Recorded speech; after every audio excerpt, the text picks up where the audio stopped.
So dịrị gị onye ọma na-ege m ntị, abịakwana m ka nsị abịa ọzọ ka mbụkwa ọnụ nwoke onye na-agbasa ozi. So biko ihe a bụ vidio fada Reverend Fada Ejike Mbaka. Ọ sị ka ọ bịa kwuo okwu regarding ihe na-eme Nigeria today. Ọ sị ihe na-eme Nigeria today bụkwa na amụma ọ bụrụ mgbe nwanụ anyị niile nọ n'ụwa will not dị, anyị niile nọ n'ala Igbo ahapụ ndị nọ n'ụwa because ọ bụrụ mmadụ n'ala Igbo.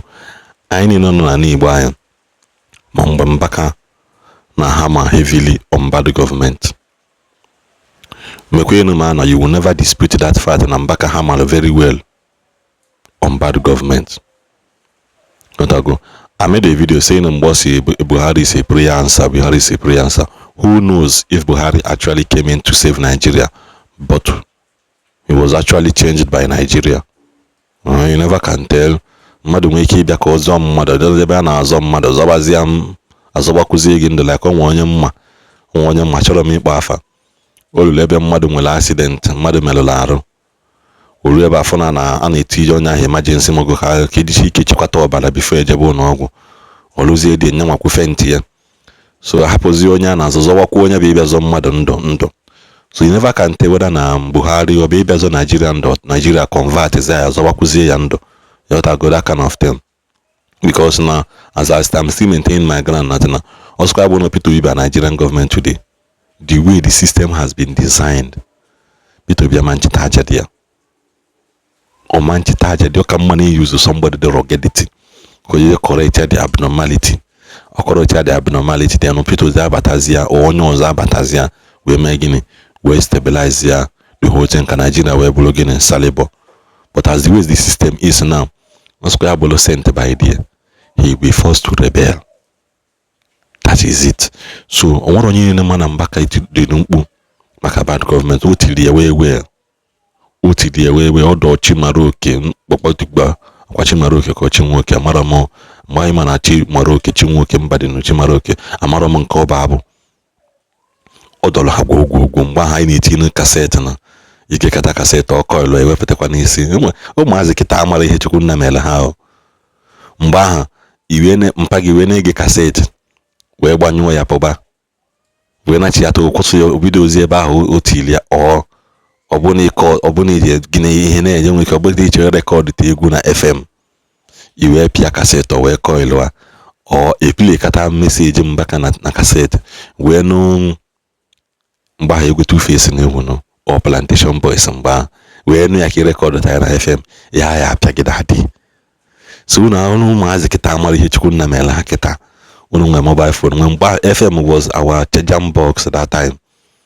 Mba hicho cassette ndi bula na azege gidosi ya na akụkụ anakpọ ha na egwu like na FM pia ya record no zigbo o record ba cha record chi dop ya de afa ihe chọrọ n'ihu ya nke sof ndị bunu kwa ka inwekwa jam box yotago. So I need a man on let us not dispute that fact. Yanyeluno Ketabu, Rumakwana Mwakwa Boranota, Yatagoda Kaintin. So, called the of boss, and then did this video in Mbaka regarding the bad government and the prophecy he gave in 1996, 97, 98. Yatago, Sino Yama beginning, Henemeze, Ketanoma, because Nigeria making Atobugo on Godobaloto according to Chico Bala, Kodekwan. Like the Nigeria of today, if anybody will stand out and criticize the evil happenings, they will say, kill him. But you are preaching something that could have brought peace. You could remember all the years in the past I was asking the government of the days, do well. Begin to establish industries where our teaming young graduates will be employed, because when they graduate and become idle, an idle hand is the devil's workshop. From the days of GTC, since 1996, 97, and they said, keep quiet. Mbaka, you are doing politics. I was telling them that by that time, when our youth will begin to be idle, they will begin to kidnap. Kidnapping will be the order of the day. And from many churches, they will attack Father Mbaka. Nothing can happen. Nothing will make kidnapping to happen in Nigeria. It's not possible. Then what is happening now? By that time it was kill him, kill him. If they had embraced that prophetic message of peace then, there would be no crisis now. But you can see what is happening. Young children will be in the house doing nothing. Mama and Papa will keep training their children from infantry to old age. Now, talk to any of these girls anyhow. You see a young girl telling the mother, don't talk to me anyhow. Mommy, I said, one nigga said, no, again, if you touch me, I teach you a lesson. Why has only shown way poor? Ofu kwaranye ye ma mama kwara gi o. Why go no we go? Why apo? Serve kwa ni utoto na apo onwe.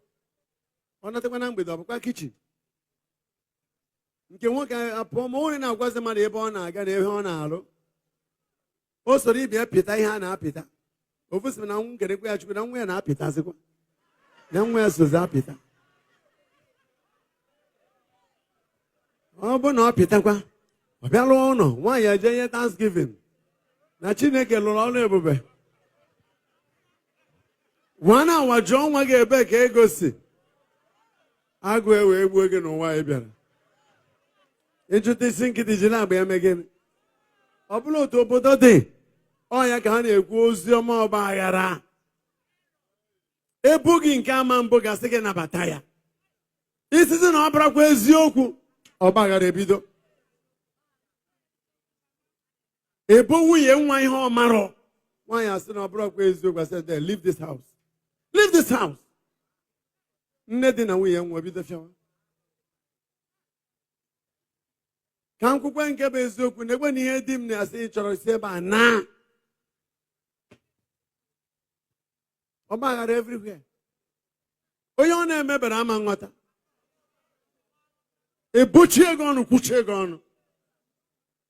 Ikwuze nke bụ eziokwu eburu gị ụzọ mee mkpọtụ n'ikuku. Ị na-azọzi onwe gị azọ. Ọba aghara wee ju papa na mama, nne na nwa, nne di na nna di na nne di, ụmụ nne di na onye ọbụla trọbụl nne di na nwa di. Ikwu na ibe. Gwa m famili kịta a na-enwero crisis. Kama ọbụla amachi ụwa George. Tolerance. A na-edi ya na-anabata ya. Ọ bụrụ that sugar-coated peace. Mana ebe were mmadụ dịka Jeremiah. Nke a bụ rezọ. Ọ na-ekwu eke o so dị ya. Kama shi kọwakwa. Jeremiah. Ụdị ndị Daniel. Ụdị ndị John the Baptist. John zicha ebere isi atie n'afele. Mana eziokwu akwụlụ.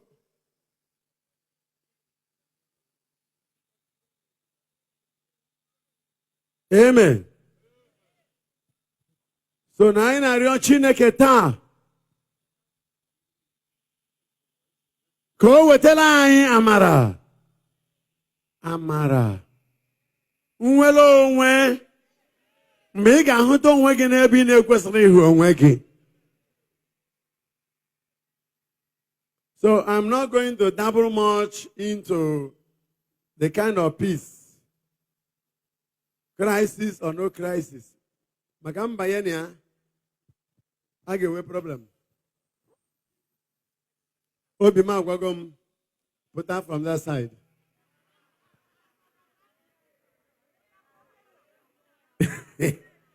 Ịghọtago ihe anyị na-ekpe.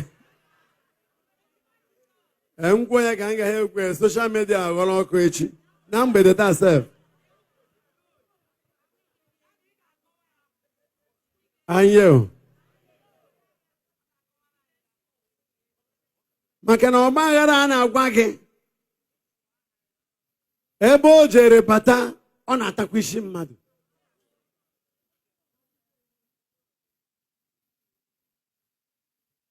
Ọtụtụ ndị amụma bụ eziokwu tara isi ha.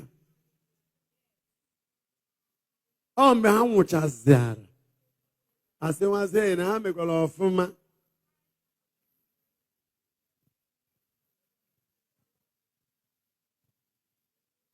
na ọ bụrụkwa ihe ebubu n'uche na amarọ dị na ọ dị otu a. Ọgba aghara n'ezinụlọ, ọgba aghara n'obodo. Dịka m kwuru, mmụọ Chukwu akwere ka m gaa saịdị a maka m ga-eduru ya bata mana gọọmenti from nke federal to nke steeti bata na nke ụka. Anyị atọpekere ya bụ ihe unu afọ na ya bụ ọgbaghara dịrị. O nwere ike bifo nkwuchi okwu Chukwu ifo ndị abịa savọ m akwụkwọ ebe a. Anyị abụọ ya bụ ihe